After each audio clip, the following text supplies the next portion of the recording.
dice. You never know if it could change your life. Take a chance, you need a wrong or right. You never Hello, all you cool Leonins and Tabaxi out there in role-playing game land. It's Dungeon Master Matt with a special bonus episode of Dungeon Master of None, an actual homebrew episode where I'm going to do a variety of things, kind of like an actual play or like my earlier bonus episode of an actual prep. I'm going to sort of think aloud through the process of homebrewing magic items, monsters, subclasses. I'm going to draw on our last book club episode where we talked about Throne of the Crescent Moon and homebrew some Throne of the Crescent Moon, Saladin Ahmed inspired stuff that you could feel free to use in your game. I'm also going to reflect a little bit on some of the changes I made to my advanced guide to artificers and the spells and subclasses and alternate features I made there. I'm also going to take a quick look at some really great homebrew that listeners have sent us. A guide to Incorporeal Undead by listener VJ Harris, and the Princess Project anthology. I'll take a look at a couple of those adventures there sent to us by listener Ashton. Okay, before I begin, I just want to give a quick pointer to a really amazing thing that if you are a role player, a dungeon master, or some other kind of role-playing game creator, that you should absolutely listen to, and there's a link in the show description. This is the BlackAF Roundtable, hosted on the Critical Bard Twitch channel, discussing current news and what it means to be a black creator in the TTRPG space. I highly recommend that probably before you listen to this bonus episode, you pause and take a second to listen to the conversation that is going on. Okay, well, without any further ado, here is your bonus solo episode, Actual Homebrew. We'll be right back and start with some exciting magic items.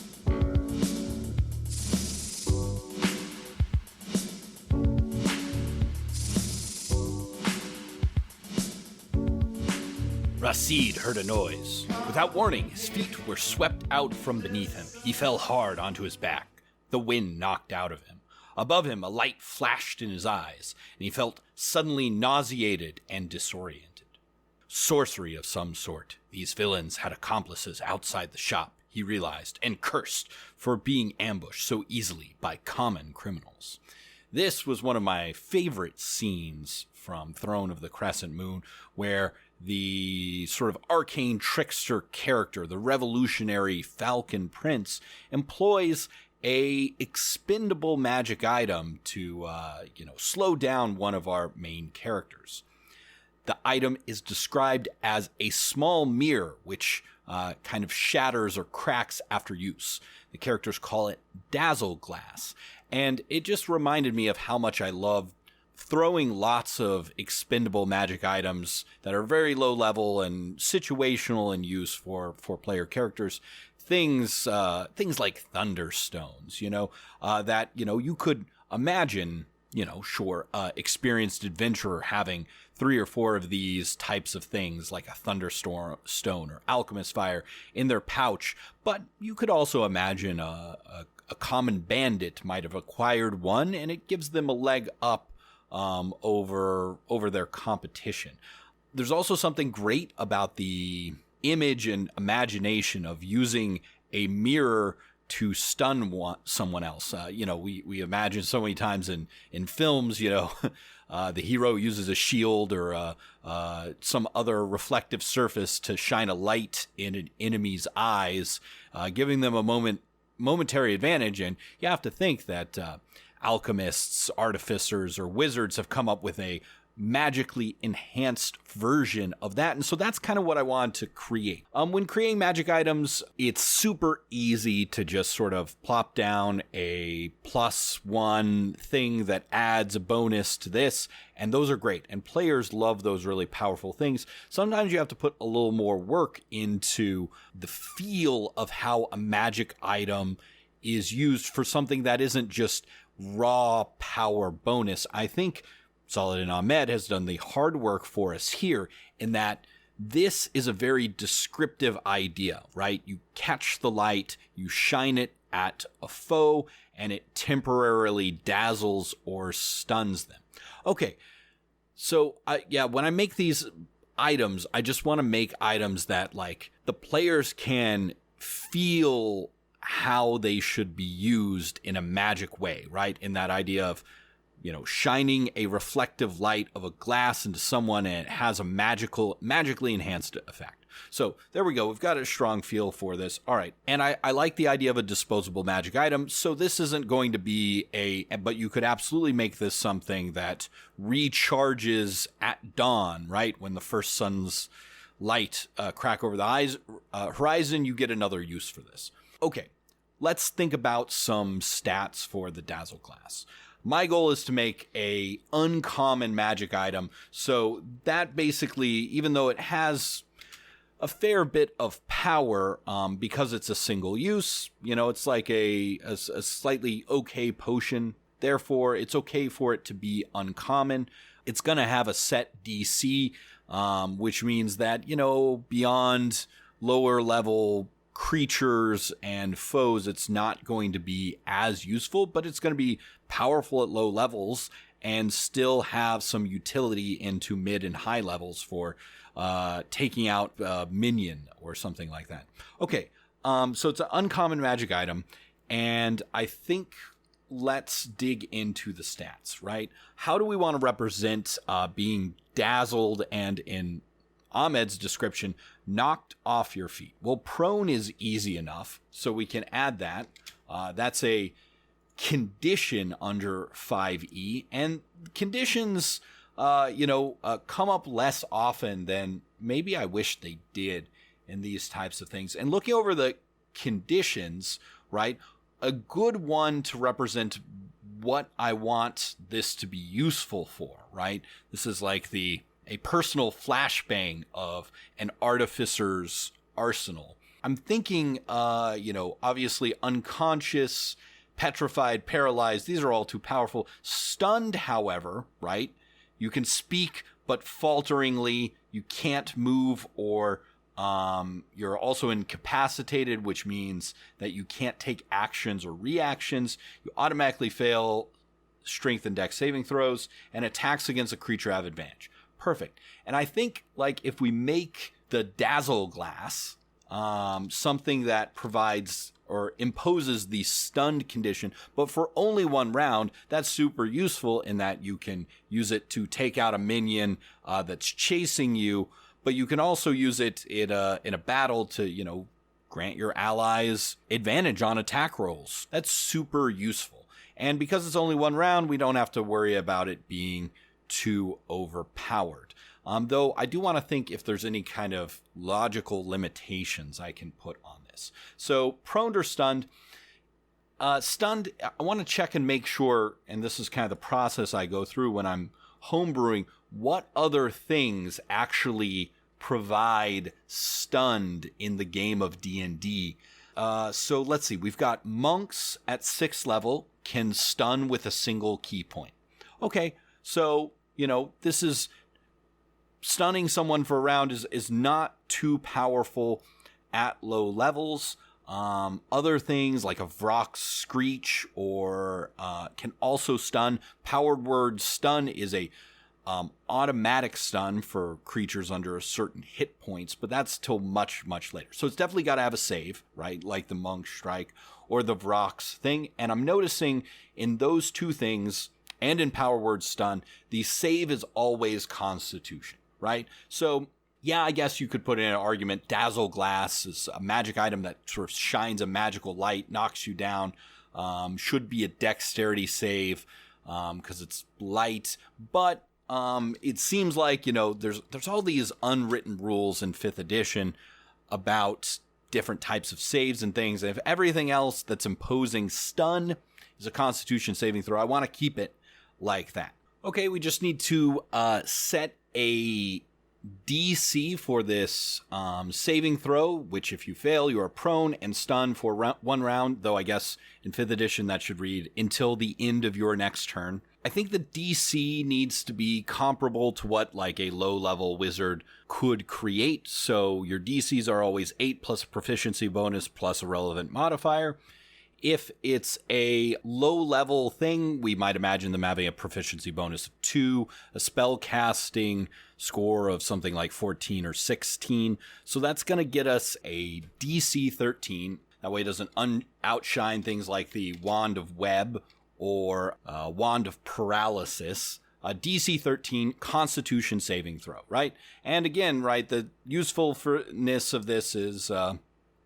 it's not too overpowered because Constitution is one of those saving throws that you can expect most large monsters and things to have a very good saving throw in. However, since it's a single-use item, I think I've achieved my goal in that this is a uncommon magic item that you could find, a seedy artificer selling for 50 or 100 gold.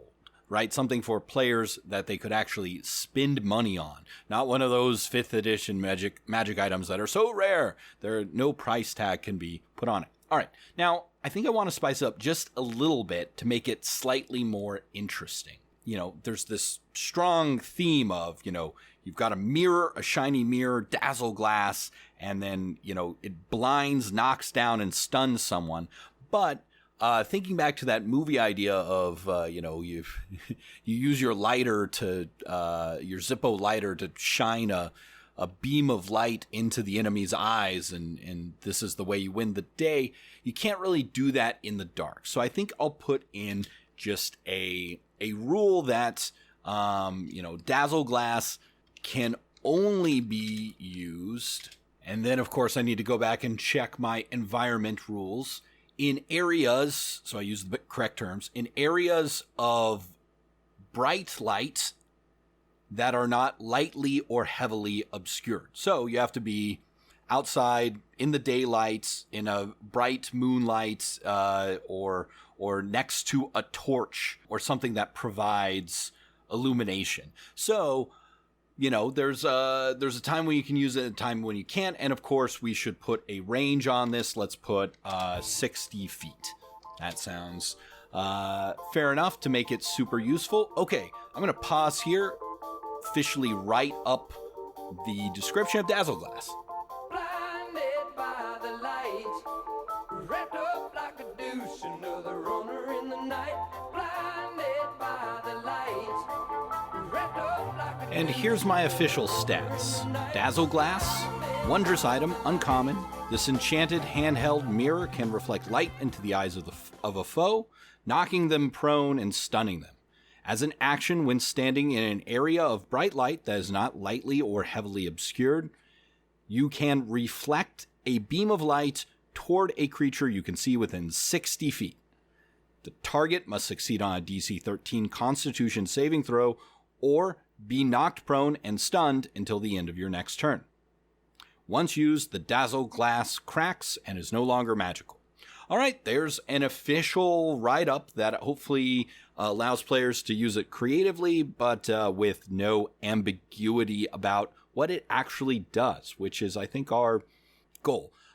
I should put a caveat here in this sort of actual homebrew, right? When giving items to my players, right, I probably don't put this much effort into it, right? I might just put something like Dazzle Glass knocks a foe down and stuns them for one round. The DC is 13 Constitution, right? You don't have to put it all in the official formal writing style of 5e. However, if you want, to give your players a nice, hand out on these things or add them for your own homebrew that you might, put in some kind of publication, you want to make sure you're writing it in that sort of 5e style. And your best guide, as always, is whatever else is already published, right? Looking at magic items that have a similar effect and following those. Okay, what other fun magic items can we steal from Throne of the Crescent Moon? Here's a great one. The Prince. Then, with that more than human speed, he ran in a circle about the kitchen, sprinkling some sort of powder on the ground until it surrounded the whole room. He produced a flint box, lit the powder, which didn't burn with a visible flame, but surrounded them with a low blue glow. Alchemy, Adula knew, but he knew little more than that. He looked a question at Litas, but she only shrugged. It was a rare compound indeed that could baffle her. Well, Farad Az-Hamaz boomed, breaking the silence. We can now speak, and the powder of the Panthers will keep our words from being heard outside this room. Okay, whoa, we've got a great magic item here. Again, one that I think is maybe a little fancier than Dazzle Glass, but has just a fun effect, right? It's lit, but it doesn't burn. It instead glows, and in the book, right, when placed in a circle, it creates a zone in which sound does not escape. Kind of like the silence spell, but you can actually talk inside the spell. Okay, so this makes me think, man, I should definitely look at the silence spell. What are its rules about sound, and how can I use them to sort of create some consistent rules for this powder of the Panthers? Okay, the silence spell is a great model for this. I'm going to quote from the rules here. For the duration, no sound can be created within or pass through a 20-foot radius sphere centered on a point you choose within range. Okay, obviously the powder, right, kind of creates a barrier. So we can just say something like, no sound can pass through a line or a sphere created by the powder of the Panther. Or I think I'll add something like, it extends 20 feet in the air. If you create a circle with the powder of the Panther, it creates a sphere of the same diameter as the circle you created, right? So the powder of the Panther is useful for if you want to put a line of it down across, I don't know, like a doorway. That is perfect. Or if you're out in the wilderness, you can put a sphere down and no sound will pass through that. And I just also need to add in a rule that it is an alchemical substance, right? It is uncommon. Might add some kind of price there. It must be lit, right, with a flame to be activated. And it gives off light, let's say like a torch, but in a soft blue glow. This is a super great substance that I want to have floating around in the cities of my campaigns, useful for all sorts of, if you ever, your players, you've got a heist adventure or something like that. This is what one of the shopkeepers are selling. There might be all kinds of useful instances for this, right? We might say that, I guess I'm trying to think of some of the other, beyond what I might have anticipated uses. Like, what happens if you light just a big glob or pile of it? Does it create a null silence area in, the radius of 5 feet? That might be a ruling I might want to make on the fly, but because we're trying to homebrew this instead of just plop it in with my campaign or my players, we kind of try and want to think through these use case scenarios. I would say, 3 general types of activation, right? You can create a small campfire size with it, and they'll create a area equivalent to the silent spell, but with a 10-foot radius. You can lay down a line, which will block a doorway or passageway from sound from exiting or entering. And then finally, if you create a circle for it, it creates a little bubble inside your circle. And, there might be some creative or interesting uses that players can come up with beyond that. But since it's a powder and it doesn't cause damage, I'm not worried about a player strapping some of it to arrows and firing at spellcasters so they silence them. Though, on it, to be honest, in my style of play, if a player, came up with that, I would certainly reward them because that's some badass anti-magery there. Okay, I'm going to pause here, do a write-up, and then read it back to you. Within the sound of silence, in restless dreams I walked alone, narrow streets of cobblestone, neath the halo of a street lamp. This rare alchemical substance is usually created and produced in 1-pound bags. When ignited, it burns with a pale blue light, giving off light as a candle, but generates no heat. While burning, no sound can pass through the lit area. The powder in one bag is enough to create a 125-foot long trail or a circle with a 20-foot radius. The properties of the powder extend 10 feet up or create a dome with a height equal to the radius of the circle. The powder burns for 10 minutes before it is used up.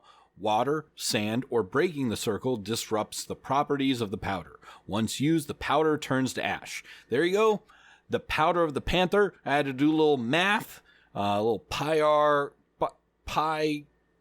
2 pi r, plus thinking about ways you could disrupt it. It should be very, very easy, and a duration. Yeah, same as a silence spell, right? Or a little longer than a silence spell, 10 minutes. Perfect. Okay, I got one last item inspired from Throne of the Crescent Moon. Here's a quote. The leader hesitated, confused, and rage battling on his beardless face. What? He said. The dagger's pommel stone hissed. A jet of bright green vapor shot forth, and a small cloud of it seeming to wrap around each man's head. There's a great character, which we talked a little bit about in Dungeon Masters Book Club, Litas, a alchemist from the Sioux Republic. And really, I can't think of a better representation of the artificer alchemist subclass in D&D. However, I want to make a version of her signature item, a dagger full of buttons and devices in which she deploys things in the adventure that really any character can use.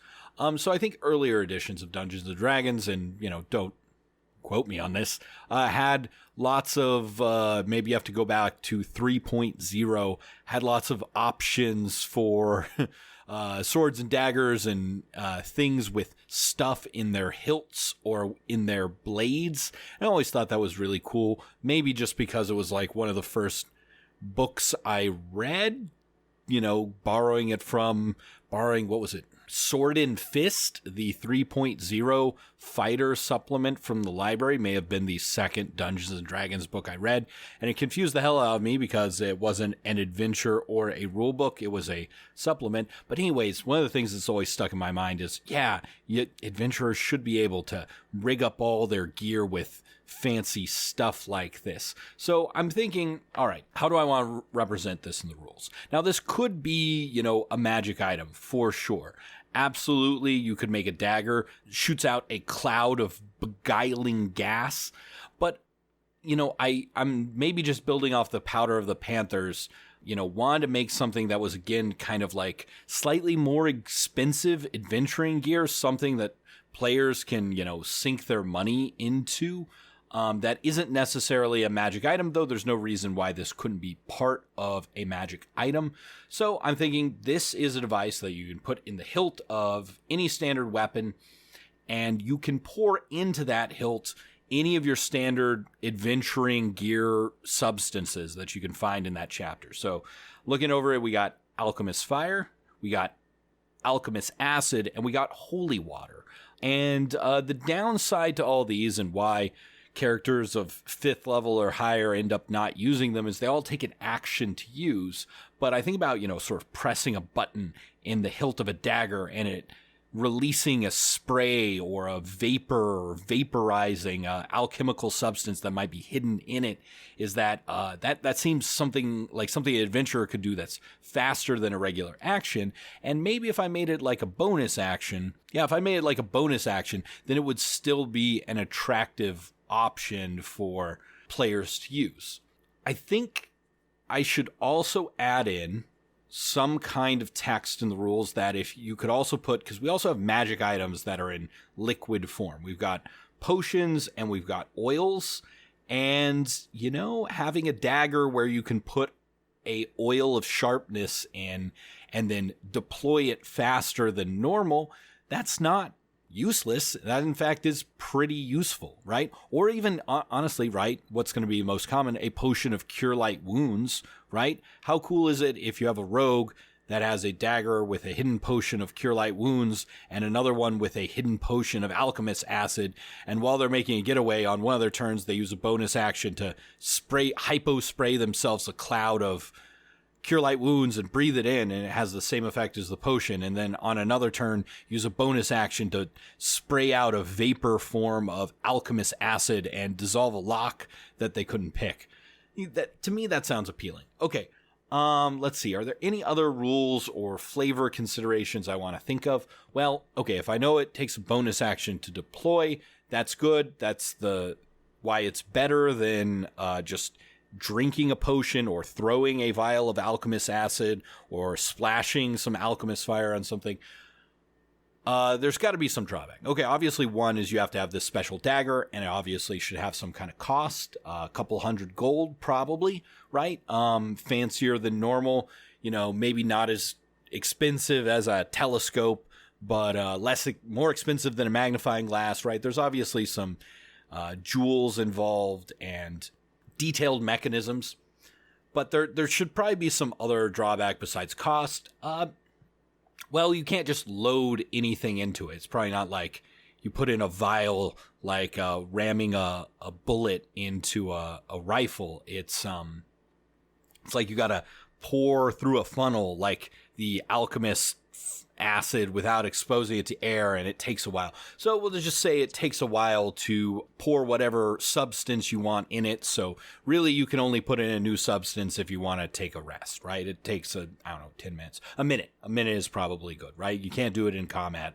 But you know, if you get some downtime between your next thing, you hide something else, or you buy a bunch of these so you have one that can vaporize whatever substance you have in it. Okay. Take a quick break, and then let me read out what I've typed up. Okay, an alchemist's dagger is the hilt of a standard weapon, usually a dagger, short sword, or long sword, fitted with a small chamber to hold a single flask of an alchemical substance, such as alchemist fire, acid, holy water, or a magic potion. Loading the substance, oil, or potion into the hidden chamber takes 1 minute. As a bonus action, at the touch of a small button or lever, usually a jewel in the pommel, the substance or potion can be vaporized and sprayed with no loss in effectiveness on a single target within 10 feet. The substance automatically hits friendly or willing targets. Against unwilling targets, make a ranged attack against a creature or object, treating the dagger's chamber as an improvised weapon. Okay, there we go. Dazzle Glass, Powder of the Panthers, and the Alchemist's Dagger. 3 magic items or adventuring gear stolen from the mind of Saladin Ahmed, and with their rules written up for 5th edition D&D for you. Okay, let's take a quick break and come back and see if we can do some spells and maybe a monster.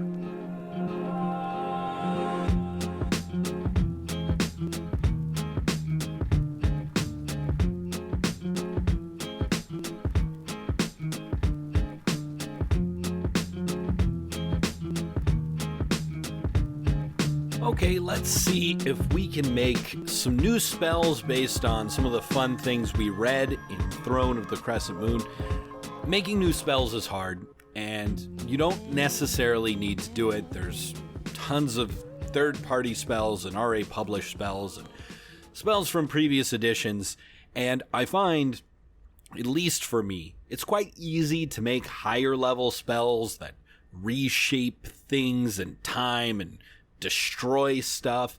But making lower level spells is tough because it's hard to tread the line between this is something that everyone needs to use all of the time, right? Too powerful, and something that is so useless it's almost worse than just doing whatever action or effect the spell could create yourself.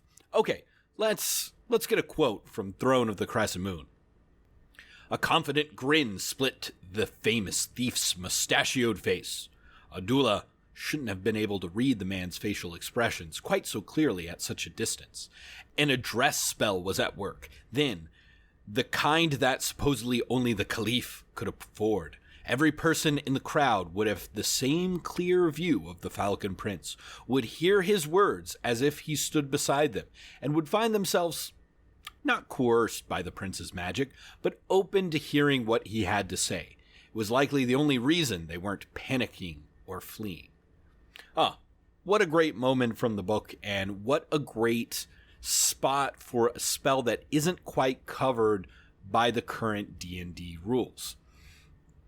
Okay, so the basic idea of the spell, let's call it, I guess, a address spell or something like that, is that it's not quite charm person, not, quite calm emotions, more like, these are the spells that are coming to mind from the existing spells, more like Friends, which is a useful spell. This is an enchantment cantrip that gives you an advantage on charisma checks with one target, but after the spell duration ends, the target knows it was enchanted and then is unhappy about that. I would think this maybe doesn't have that last drawback, but I like the idea of advantage on all charisma checks, but with more than one creature, and because there's nothing coercive about granting you yourself advantage, right? Like a charm person is like, you're messing a little bit with someone's mind, with their brain chemistry, and people don't like that. And Friends seems to operate the same way, but the way Saladin Ahmed describes the spell is it's like, no, you're just presenting yourself in the best possible fashion, and the subtle magic works so that everyone can see and hear you. If I look at other spells that let you do that, let's see. So Thaumaturgy lets you make your voice 3 times louder than normal. So I think that should be part of the spell, or at least the flavor, right? Your voice booms to 3 times its, normal volume, and basically everyone who can hear you sees you in the best possible light, and that grants you a charisma check. Now, so when you make a spell, you got to figure out a couple things according to the D&D rules. Those things are what level it should be, what school, casting time, range, components, duration, and who gets the spell. What classes get the spell? All right, all the spells I mentioned, calm emotions, Friends, charm person, they're all enchantment spells. This is clearly an enchantment spell. There's straight down the line, no question there. Casting time, I think this could be an action. I don't think I want to make this a ritual spell. I think the downside of making this a ritual spell is players often go into situations where they know they're going to have to deal with other people, and the Dungeon Master might call for charisma checks, right? They're going to, on a diplomatic mission and about to walk in, and if you make a ritual spell, then I think it steps on the toes of players who normally do this. But if we make an enchantment spell that's not a ritual, casting time, 1 action, range, well, this is a great opportunity for, I think a spellcaster who is more maybe not normally the face of the party and is uncomfortable being the face of the party, either casting this on themselves and doing quite well, getting not necessarily well, but as best as possible, getting advantage on a roll. But I could also make it should I make it another creature? I think I'm actually against making it another creature, just because the feel of this spell is like, this is how uncharismatic clerics and wizards can sometimes become demagogues or something like that. And that if you want to take full advantage, you need to be a bard or a sorcerer or a warlock and take this spell. So I think I'm going to keep it self, right? Components. I looked at the Friends components, a small amount of makeup. I like that. Maybe a toy brass trumpet or something to get the idea of everyone can hear you. Duration. It's got to be it's got to be at least a minute. An hour, I think, is probably too long for you to get charisma bonuses. Yeah, I should check that. Let's see. Glibness is a 8th level transmutation spell that lasts an hour, and this gives you a 15 on all charisma checks, and magic says that you're always telling the truth. Okay, so that's, I think, so Charm Person and maybe Calm Emotions are my low end. And Glibness at 8th level is my high end. So I gotta be careful not to step on Glibness's toes. But Advantage is nowhere near as good as a 15 on all checks. I think if I make it a minute, this could be a 2nd level spell, kind of like Calm Emotions, right? Same sort of idea, a group of people, you mess with their minds, but not in a weird or evil way. But if I make it longer than a minute, it should be probably higher than 2nd level, not to step on Calm Emotions toes. So I can make this a 10-minute spell and make it a 3rd level spell, or a 2nd level spell and make it a minute. I kind of like keeping it at a minute in that, it really puts a time limit on players to get up and do a thing to rouse the mob, to get everyone to stand firm and listen to them about the impending, thing that's going to end the world.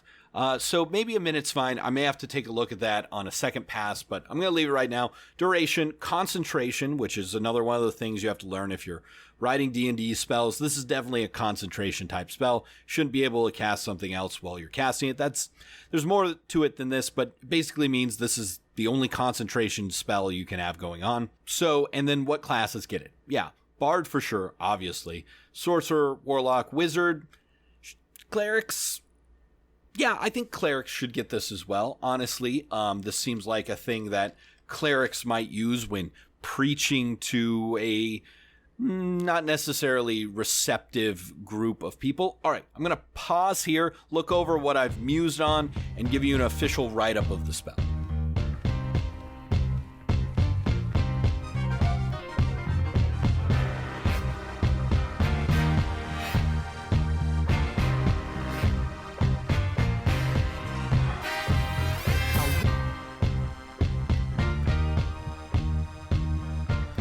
Okay, Address. It's a 2nd level enchantment. Casting time, 1 action, range, self, components, somatic material, a small amount of makeup, and a toy trumpet. Duration, concentration up to 1 minute. Description. For the duration, you can raise your voice to 3 times its volume. Anyone looking at you has a clear view of your face and receives your words in the best way possible. You have advantage on all charisma checks with creatures within 100 feet. A bard, cleric, sorcerer, warlock, and wizard spell. All right, did I step on anything's toes? No, I mean, Glibness is still king at 8th level. It lasts forever. It's different than Calm Emotions. I kept the components the same as Friendship. To be like, this is the uber friendship spell, right? Friendship is one person, it pisses them off.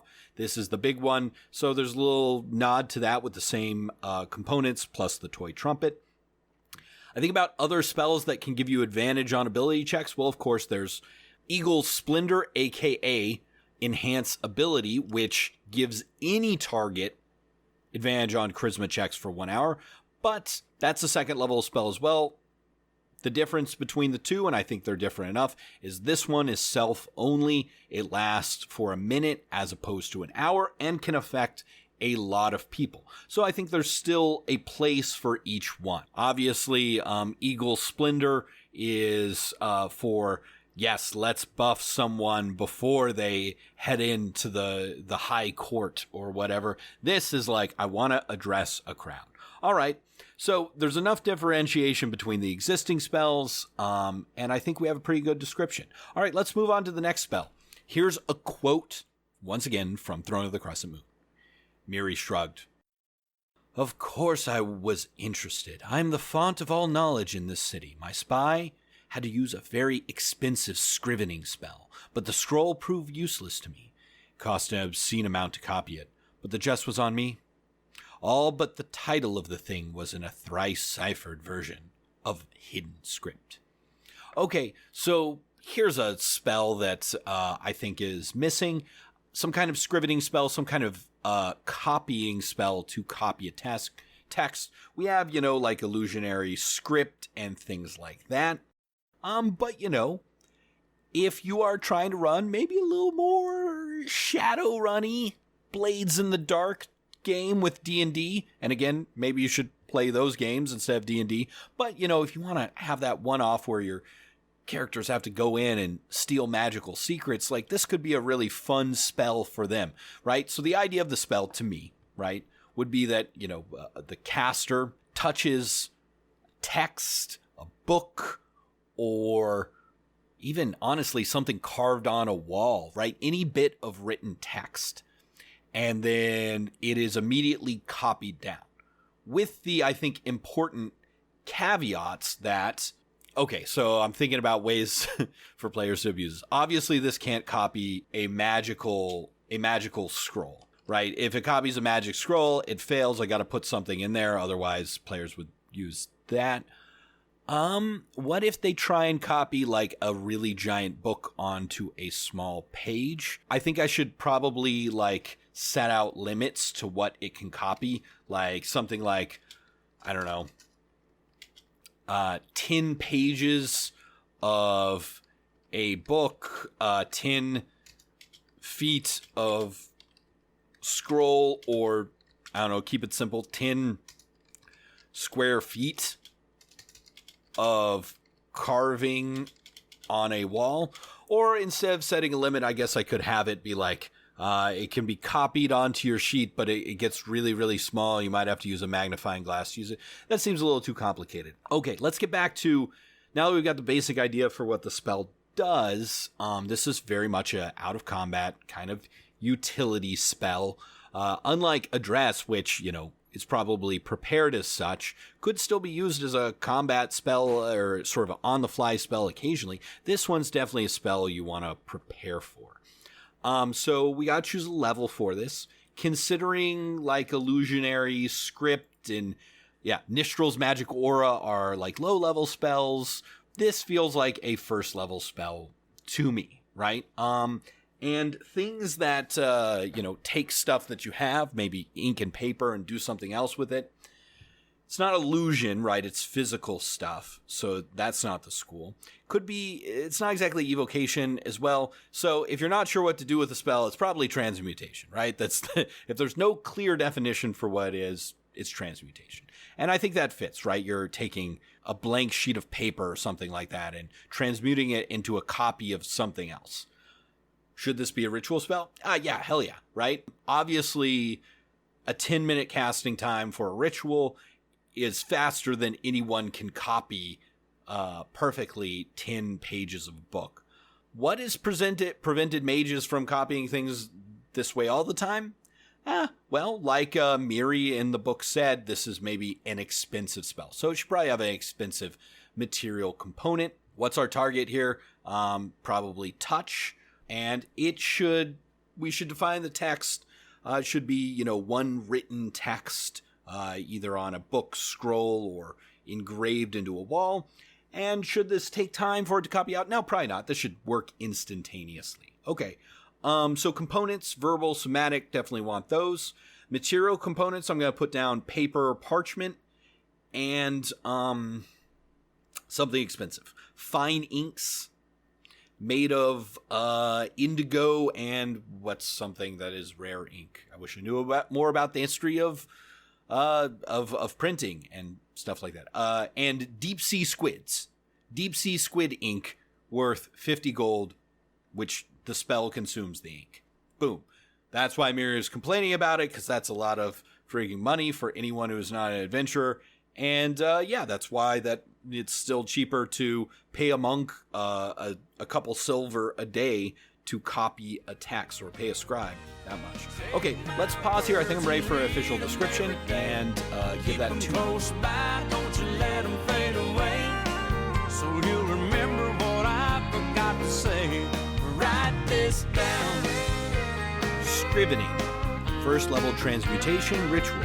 One action, touch, verbal, somatic, material, paper. Findings made of a deep sea squid, 50 gold, which the spell consumes. Duration instantaneous. You touch a part of a written text, a book, a scroll, or engraving, and scribe a perfect copy on your paper or parchment. The spell can copy the next 10 pages of a book, the next 10 feet of a scroll, or a 10 by 10 foot area of engravings. The spell fails and the ink is ruined if you attempt to copy a spell scroll or a spell book. An artificer, bard, and wizard spell. Can't forget about our artificers. They got to get some love.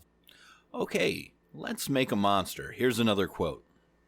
He had never fought sand ghouls before, though the doctor had spoken of them. It was not like fighting bone ghouls or water ghouls. No matter how many times Restby swung his sword, the blade found no flesh to bite. Every thrust slid into loose sand, and it took every bit of Restby's skill just to dodge the ghoul's blows as he freed his sword. Almighty God, what can I do against such a monster? The sand ghoul in the story is like just a uber scary undead demon creature that tries to assassinate Zamia, Abdullah, and Restby.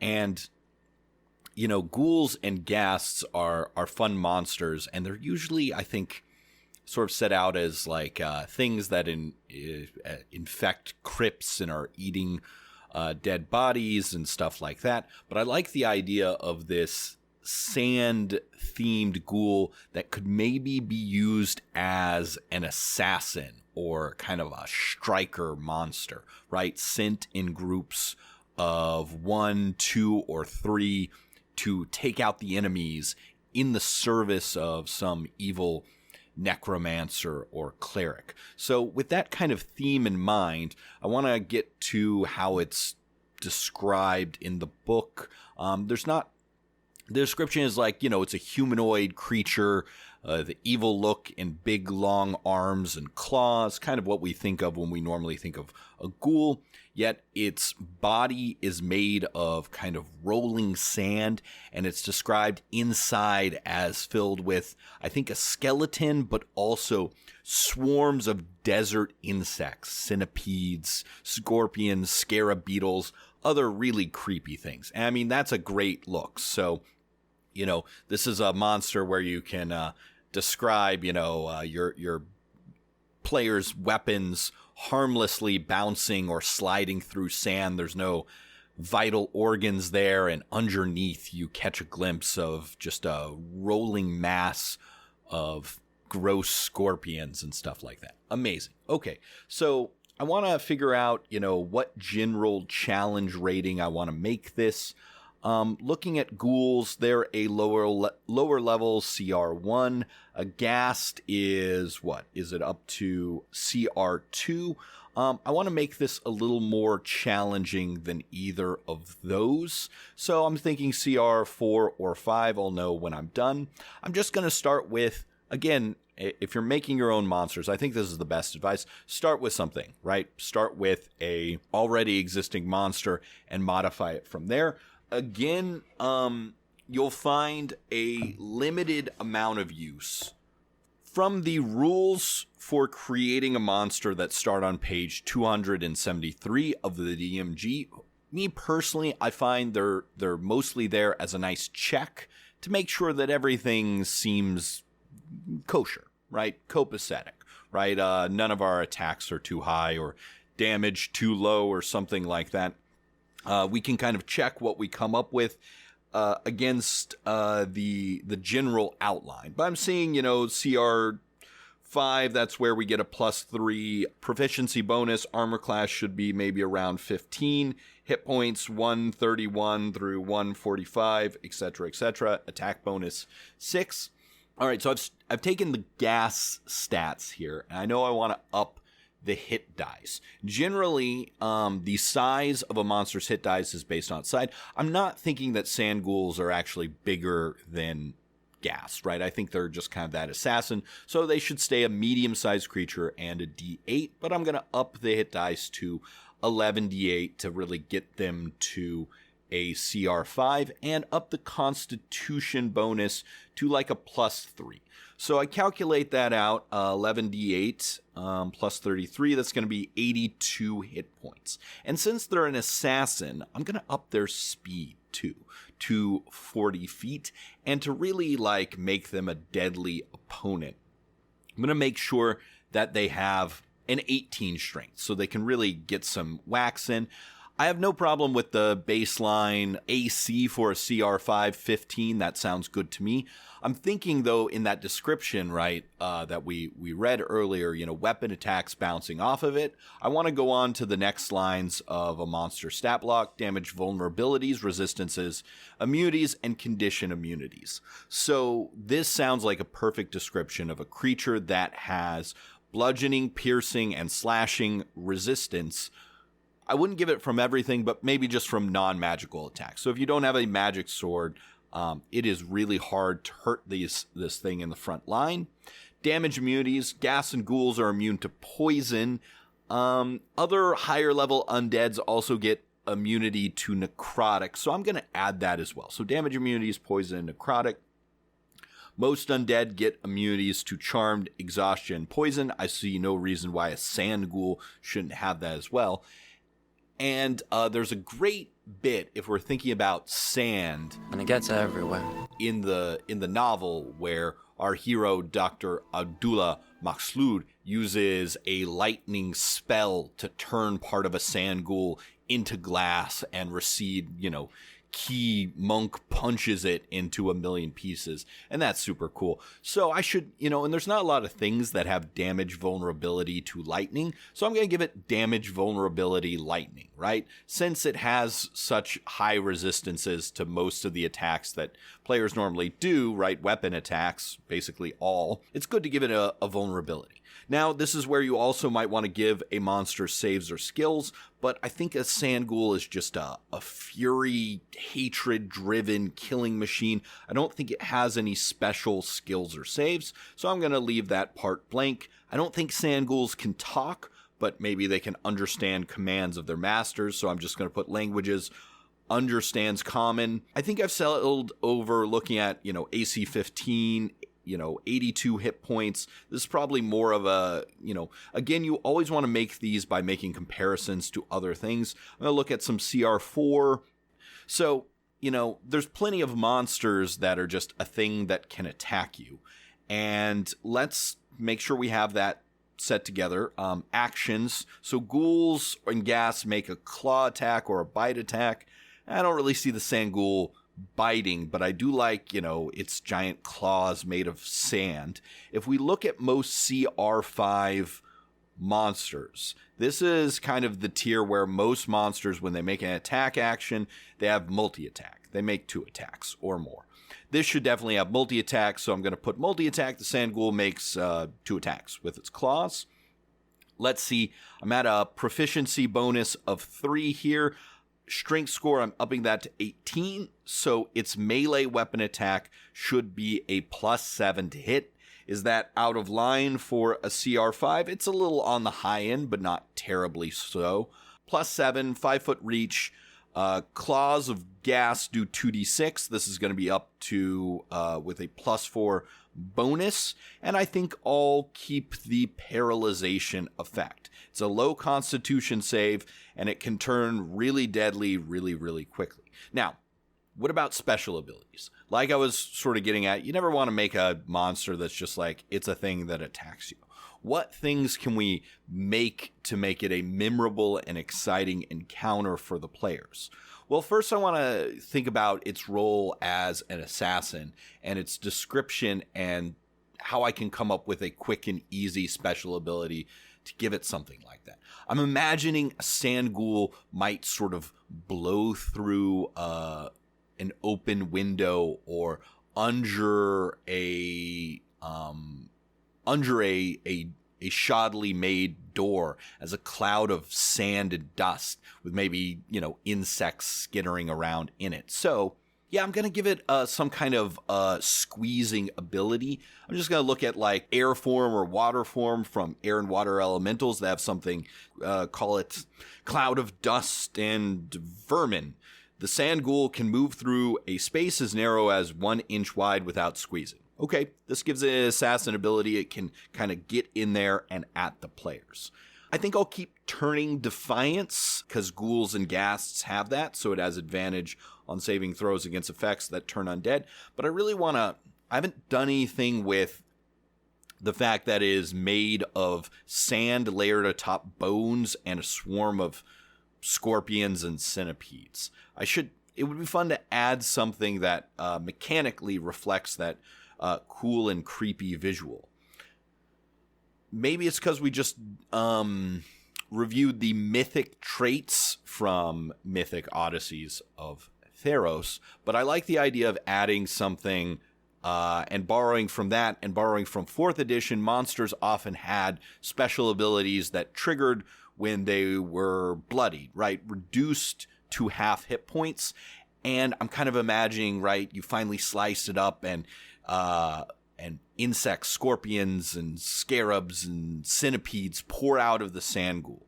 So something like when you reduce it to half hit points, a swarm of, what swarms do we have? Yeah, we have swarm of insects, looking at the list of monsters by type. And this is a low-level encounter, low-level CR creature, a swarm of insects. It's not going to really on its own be that threatening, but it will be another annoying thing as the players are struggling to finish off this creature. So when the sand ghoul is reduced to half its hit points, swarms of centipedes, scorpions, and scarabs spill out from the creature. Let's say 1d2 swarms of insects appear within 5 feet of the sand ghoul. These swarms are, well, they should also be undead, right? These swarms are undead in addition to their other traits. Okay, I think I've written up the stats. You'll be able to see them in the link for a interesting undead assassin monster that can be deployed in groups of 1, 2, or 3 to come at the players at the behest of some ancient curse or some evil necromancer. All right, there's our monster. Let's come back and look at maybe a little bit of class design and maybe a quick review or two from our listeners.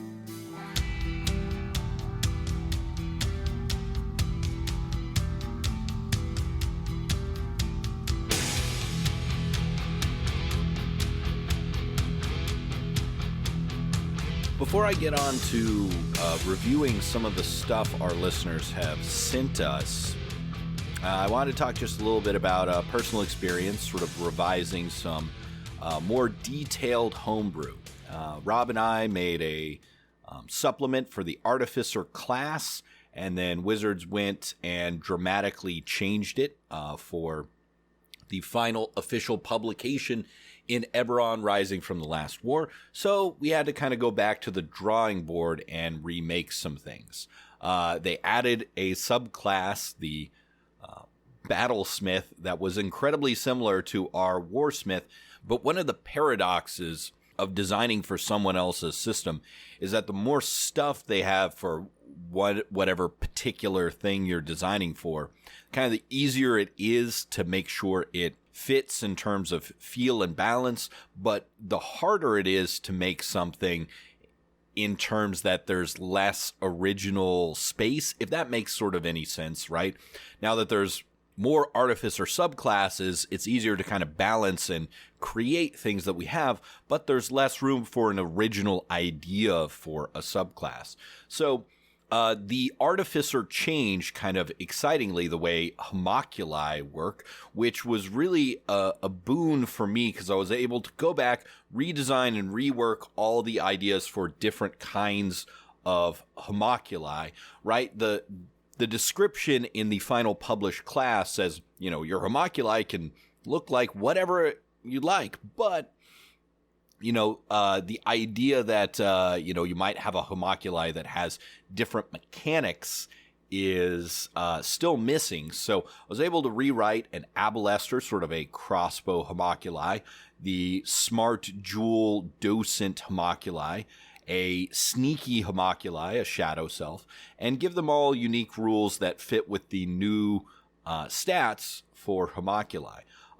Alternative features remain a really underexplored idea, and I was able to rewrite a sort of siege staff for artillerists that don't want a turret, and the idea of alchemical creations for the alchemists, because I just really didn't like the way experimental elixir functions.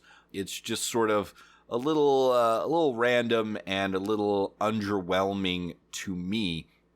Plus, I came up with a new ability, Quick Concoction, for alchemists of 9th level, because there's really a missing idea, right? And we have stats for all these magic potions, right? Is it too out of the ordinary that a artificer that's an alchemist can create one of those magic potions and give them to their party? So I wrote some rules, and through playtests, they're in no way too powerful, for an alchemist to create, a potion of heroism, a potion of hill giant strength, a potion of resistance, and, have the ability to hand those out to the party. We also were able to, since the battlesmith replaced our warsmith, to again create some alternative features if you wanted to be a battlesmith but not have an iron defender. I think they work really well with sort of creating the same amount of power with just a little bit of interesting flavor.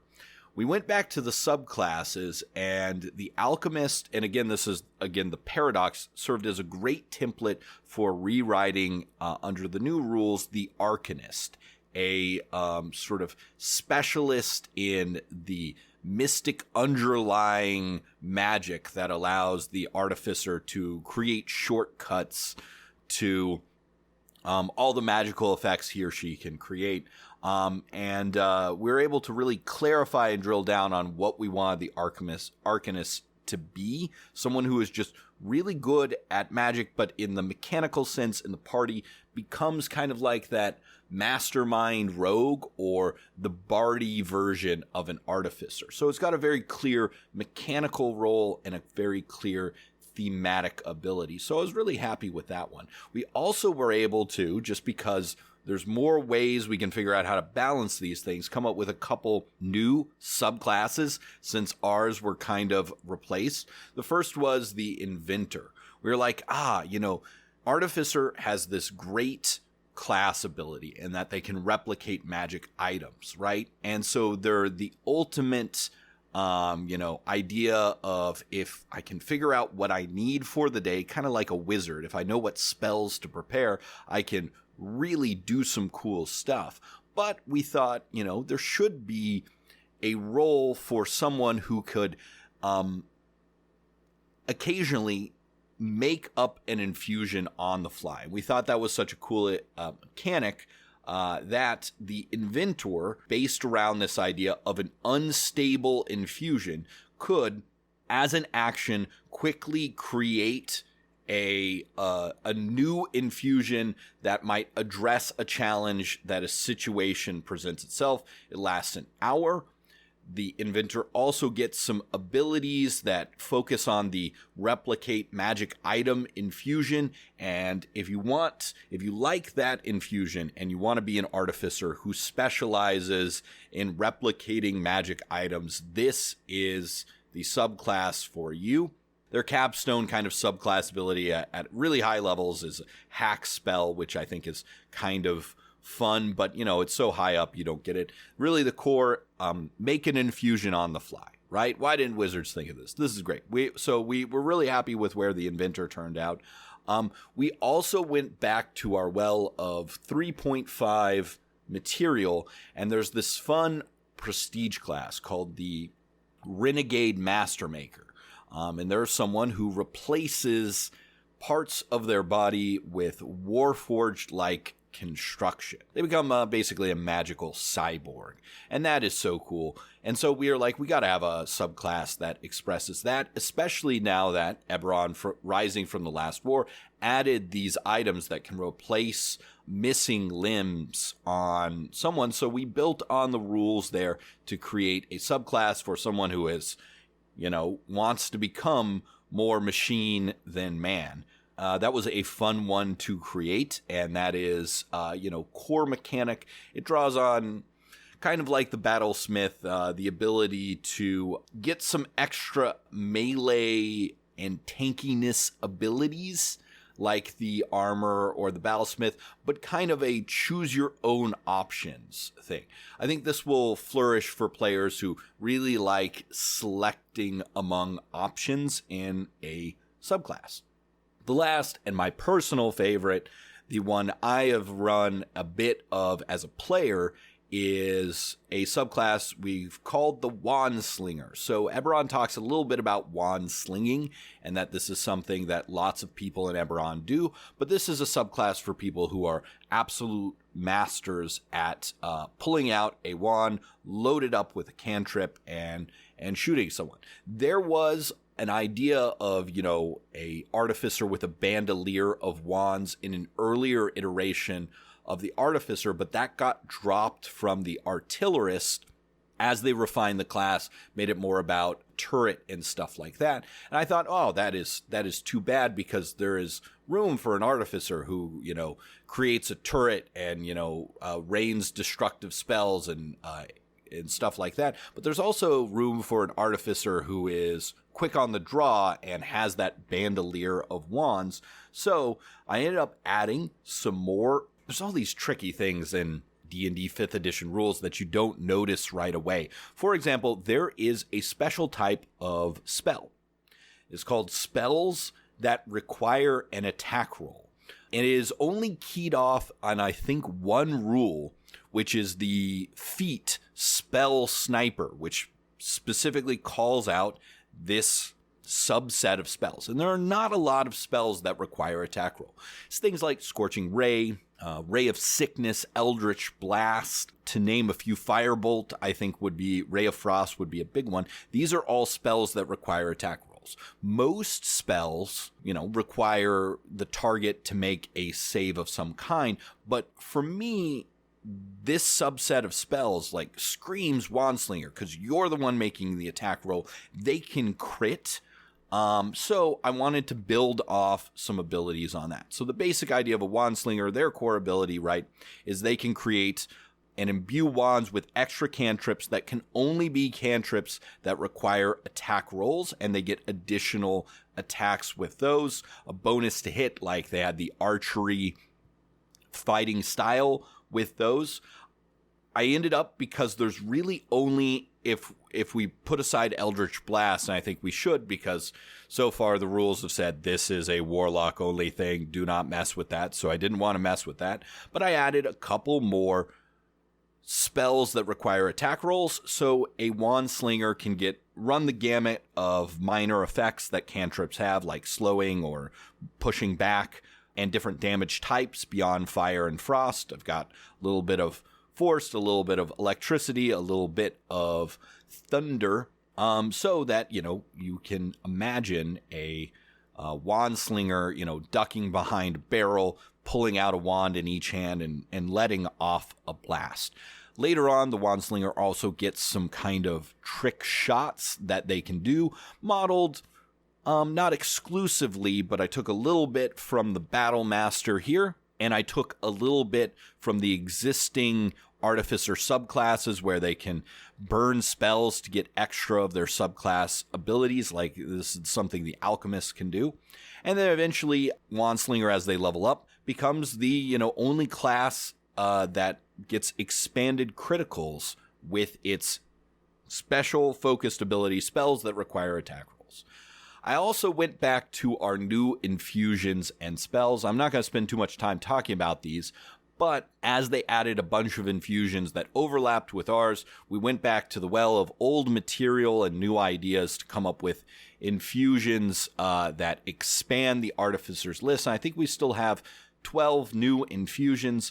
A couple that I think I'm particularly proud of is the idea of a brew potion infusion. This used to be in 3.5, one of the Artificer's fundamental skills, and the idea that you can come up with a potion a day is super useful because potions do interesting things that aren't always replicated by magic items. Another one that I'm just going to read for you here is one that I'm particularly proud of. I can imagine an artificer being someone that doesn't have a pack full of useful, mundane adventuring gear. Instead, they carry a changeling army knife. Named after a military artificer who invented this infusion during the last war, this infused dagger can transform into a variety of simple tools. A block and tackle, a 10-foot iron chain, a crowbar, hand axe, 10-foot pole, miner's pick, manacles, mirror, etc., etc., etc. So it's got some charges and you can change it into other things. So you've got this, Swiss Army knife that you can change. Oh, we don't have any rope. I can change this into some rope or some manacles or a crowbar or any of those things that are, if you're doing some really fun dungeon crawling or being creative, that it's fun to have, but at the cost of one of your infusions, which is very powerful, you can have all sorts of useful adventuring gear. And we went back and, based on feedback, revised a lot of our spells. So we've got some really good new spells and revised old spells that complement an artificer's play style. So I'm really happy about that. Thanks to everyone who play tested our Advanced Artificer, and now it's up on the Dungeon Masters Guild as the Advanced Artificer 2.0, revised and upgraded. There is more stuff in it now than originally, and I think the second iteration really works well with the final published Artificer class. All right, that's enough of creating my own stuff and reviewing some of the other stuff that I've revised. Let's look at some other listeners' work.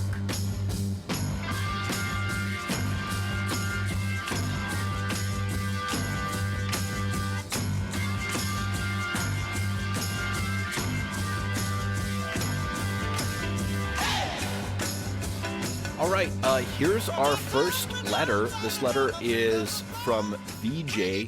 VJ writes, "Hello, Matt and Rob, longtime listener of the show. Love it so much. Keep it up. A long time ago, Rob did a solo episode where he reviewed a supplement for Waterdeep Dragon Heist Dungeon of the Mad Mage. I was wondering if there was a special circumstances or you take requests from creators for reviews of their products. Thanks so much for your time, VJ." VJ has a product on the DM's Guild that looked super interesting. And again, we can't make any promises to review all of our listeners' creations. Simply don't have the time. For me personally, with the school year ending, I had a lot of extra time this week and was happy to look over VJ's product because it is really interesting. It's entitled Restless, a guide to laying incorporeal undead to rest. And this is a fun idea because a lot of Dungeons and Dragons stuff has things that can take possession of stuff or can be exercised.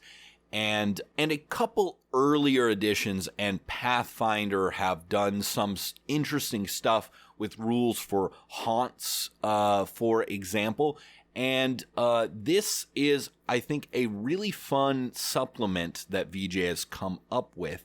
He sort of focuses on more descriptions and ideas specifically for one type of monster, ghosts and other incorporeal undead, right? And he goes through all of the ones that have been published from from the Alip to the Wraith, and comes up with some specific rules for binding or destroying these things, right?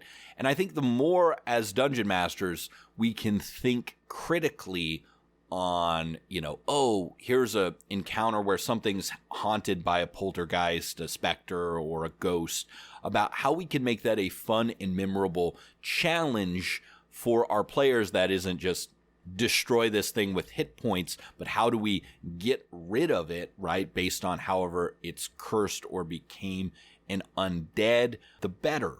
And VJ has written some rules for creating binding circles and for performing exorcisms.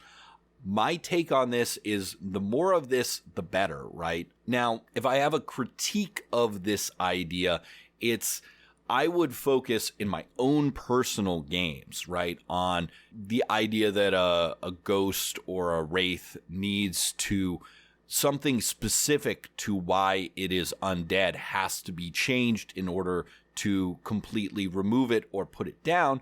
But I also understand the perspective of here are some rules for destroying an undead that can be applied to everything. I think both are valid approaches, and this is a pretty good set of rules for destroying or exorcising, banishing, whatever you call it, incorporeal undead, complications that can arise. And there is also, if nothing else, this is a great supplement for additional monsters, right? VJ has written versions of incorporeal undead that are greater versions that get lair actions, perfect for when your players are higher levels, or you want to make it a solo encounter. We get so many letters being like, I can't seem to balance my encounters. Start adding but villain or legendary actions to your creatures, right? And VJ has done the work for you here. And there is also a ton of swarms, right? Swarms of spell books, which I absolutely love and I'm going to use. Swarm of paper, swarm of chairs, right? And so if you're like, oh man, let's do a haunted house and have my players get attacked by a swarm of paper possessed by a poltergeist or a ghost, this is perfect. My only critique here is that there's also some swarms that are not of tiny creatures. So a swarm of baboons, a swarm of boars. I don't want to criticize this because I haven't tried it yet. This might actually be a brilliant idea for, if you want to have your players fight a swarm of, you're attacked by a pack of possessed cats, right? Or dogs or something like that. They're bigger. You might run into some problems, with players being like, well, this swarm of boars, actually, the hit points aren't that much different than a single boar themselves, but I don't want to knock it until I've tried it. So if you've ever thought, it would be fun to use the swarm rules to represent a mob of much bigger creatures, then I think this is a great idea. I do want to test it out. Again, if nothing else, the additions of more types of regular swarms are well worth. I think VJ has this posted for your $4. Honestly, it's worth it just for the extra descriptions of how to use incorporeal undead and the greater versions of some of the incorporeal undead with villain actions alone. So, and you get a lot more. So, great job on this DMG product, VJ. There is a link to it in the description. Restless, a guide to laying incorporeal undead to rest. Great idea. Again, it's a great idea for what a supplement could be, right? In that, here is something with more background information on a specific type of monster, ways to use them in fun ways, and more stats. This honestly reminds me of some of those sections in the early part of Volo's Guide to Monsters, getting into detail about a specific monster type. Great job, VJ. I would love to see more of this stuff, and keep up the good work. Thanks for sending Rob and I the link. We were happy to buy it and take a look at it. Okay, let's take a quick break and look at one more listener letter. No matter which way you stay, you're out of my mind, out of my mind, out of my mind, out of my mind. I was walking with the ghost. I said, please don't insist.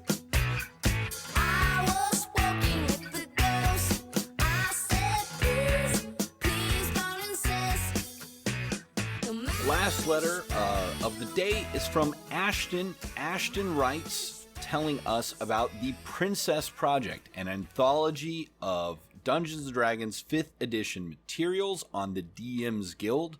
These are adventures with a focus on feminist retellings of fairy tales and mythological princesses, the tropes that surround princesses, and dismantling patriarchal power structures. It's a project of reclamation and empowerment produced primarily by women.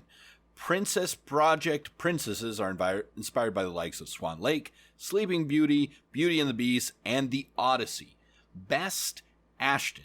Well, I had a lot of fun purchasing this anthology of adventures edited by Ashton, and with just, I think, an all-star cast of up-and-coming D&D adventure writers, as well as some veterans of the genre. What you get in the Princess Project, which is available now on the DM's Guild, what you get with the Princess Project is 9 adventures of varying levels, basically 1 or 2 from every tier of play, that focus on exactly what Ashton was telling us about in the letter, about retelling from a feminist perspective, traditional fairy tales and princess stories, everything from, mythology to Hans Christian Andersen to Disney shit. So Ashton is someone, at least I'm familiar with her work on the Eat the Rich anthology, and this is, I think, an anthology in a similar vein of great one-shot adventures that with basically, I think my overall review of the anthology, if you're a dungeon master and thinking about getting it, is that because there's 1 or 2 adventures for basically every tier of play, that if you're thinking like, oh man, I think my players would really benefit from an adventure like this, then you will find an adventure that you can kind of stick in wherever your characters are at, whether you're starting a new group with level 1 characters or you've already got level 15 characters. I won't have the time, because there's 9 adventures, to review all of them in extreme detail. I wanted to highlight a couple of them. The first was the very first adventure, Foul Suitors by Harry Whitelaw. And this is, I think, a really fun idea for adventure. The basic idea is the princess has been cursed and has been transformed into a swan, and the players have to kind of figure out what's going on and bring some sort of resolution to the situation. And it's a great setup because the princess, and so, by the way, spoilers for all of these adventures, if you know your dungeon master is going to run one of these, is that the princess has been cursed by a new mage in court, and that she has been replaced, and is now in the form of a swan. She has been replaced by a lover of said evil wizard.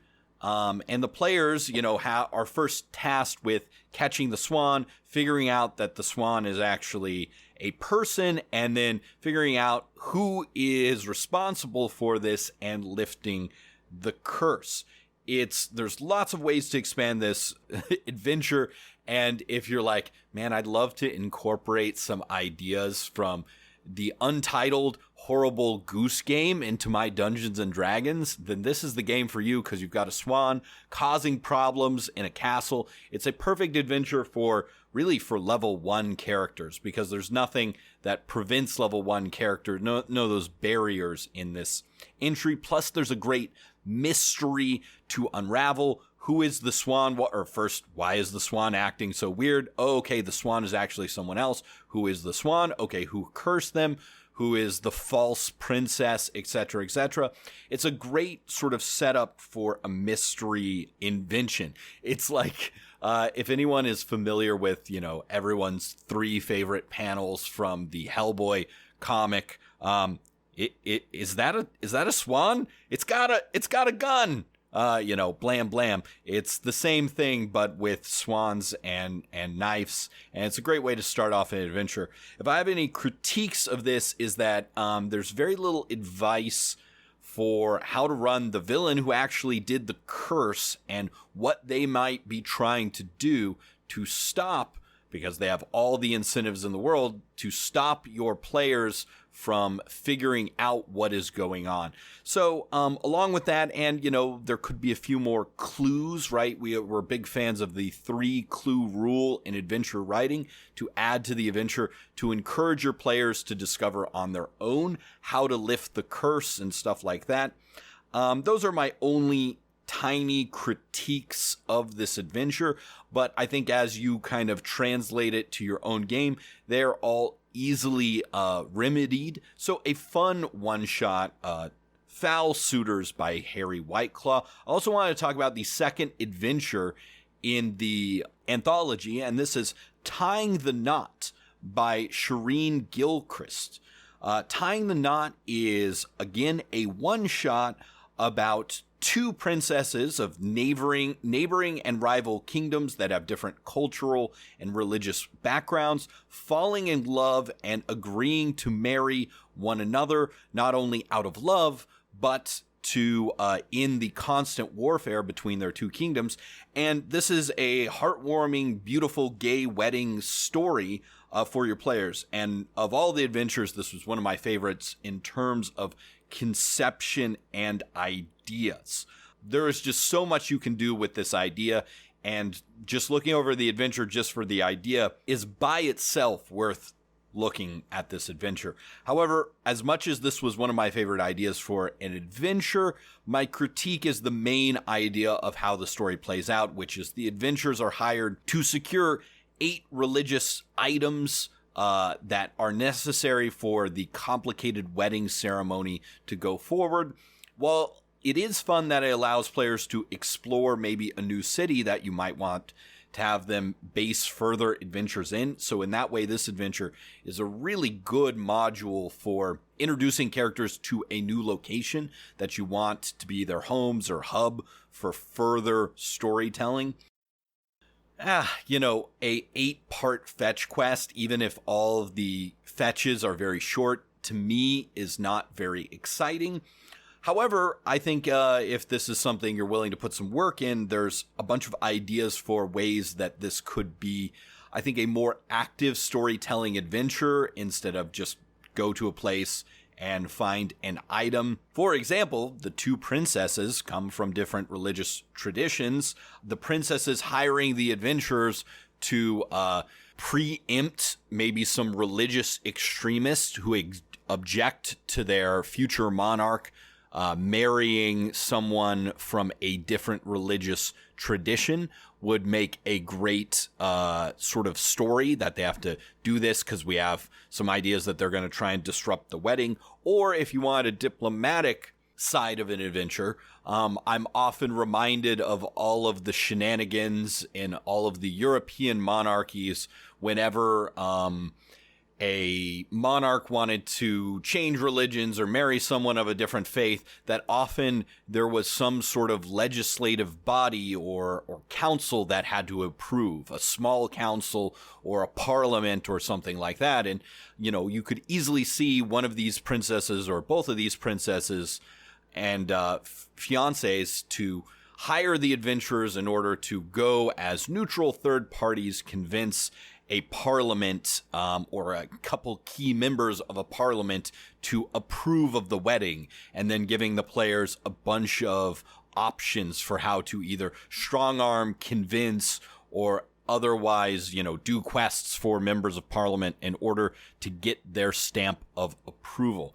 Anyway, this is, I think, one of my favorite ideas in the whole anthology, Tying the Knot, a great, beautiful gay wedding story. Another one I wanted to talk about, because it's in the lower tier, is The Color of Bravery by Emily Harmon. This is a great adventure that uses one of my favorite and underused monsters in the D&D bestiary, and that's the Flumph. Our favorite flying squids of good are here to recruit the players and help them protect or find a solution to their kingdom, which is being encroached upon in the Underdark by an aggressive group of illithids or mind flayers. This is a sort of great setup for adventure in that there's that Emily Harmon has written a sort of very detailed council that the players have to interact with, and several of the counselors have different agendas and are not who they seem.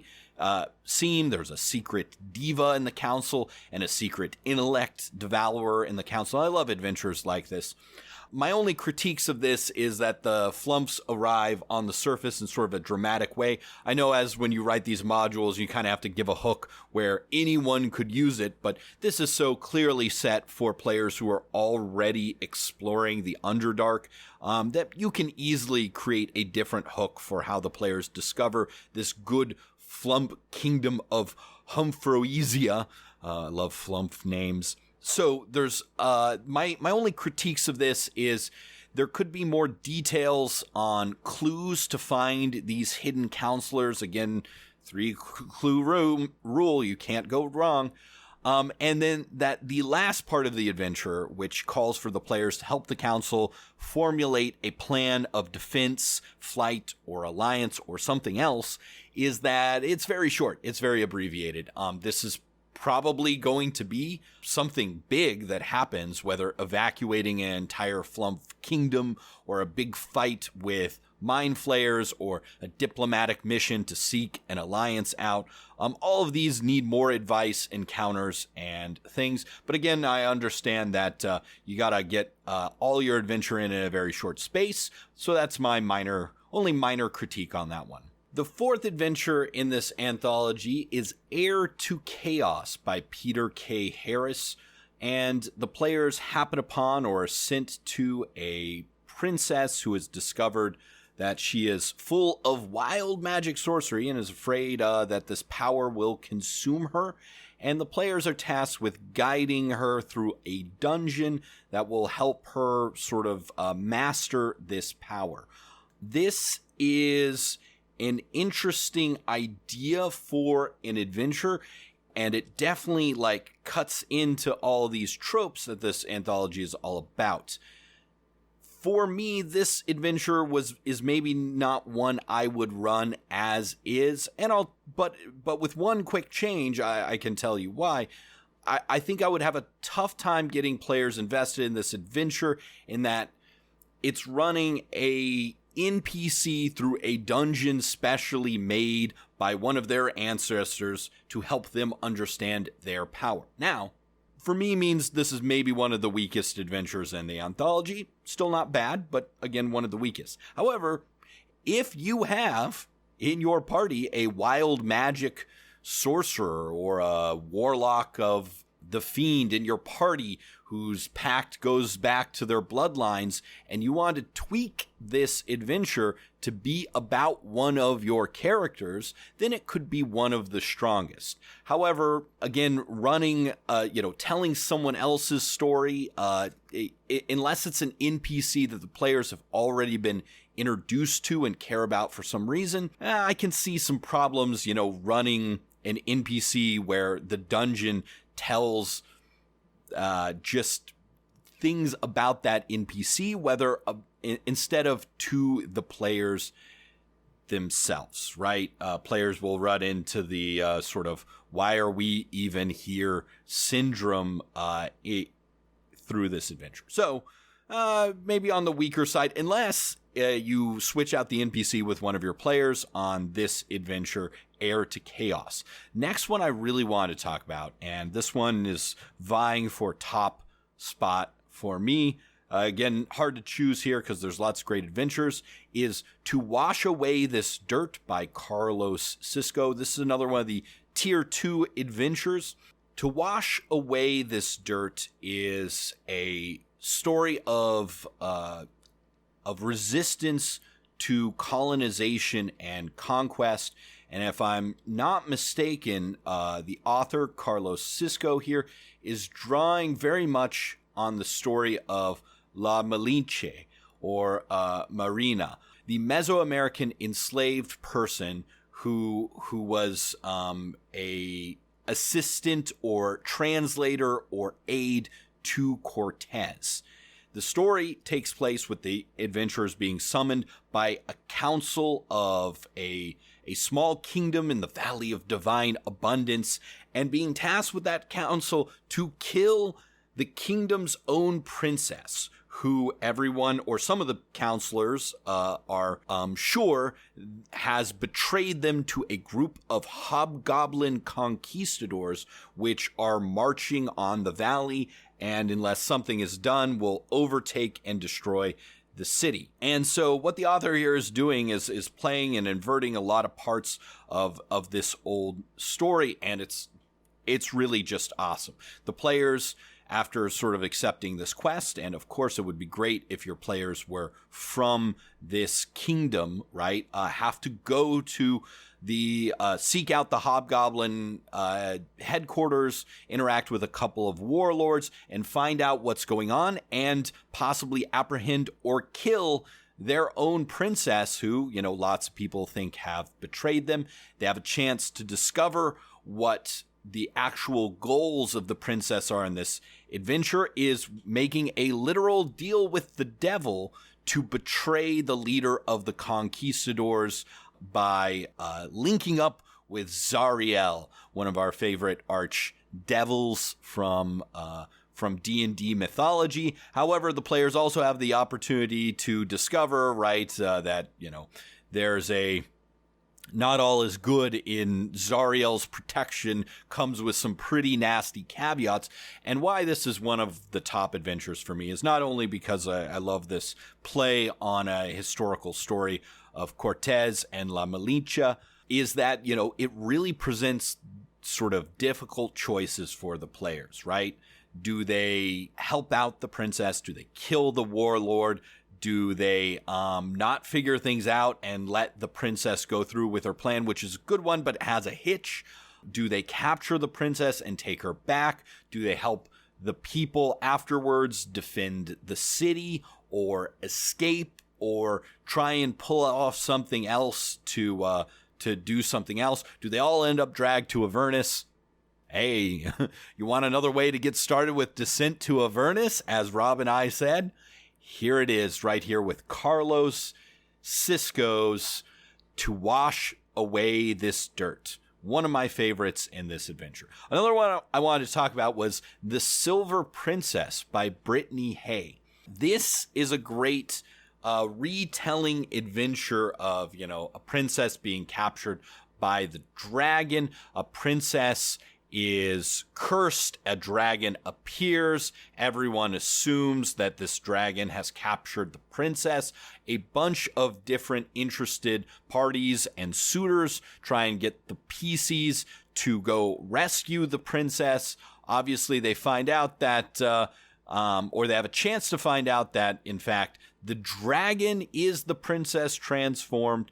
And again, this one, well, I don't know, my particular group might figure out pretty quickly that I'm, because I like to do this maybe too often, invert this trope, that the princess is the dragon.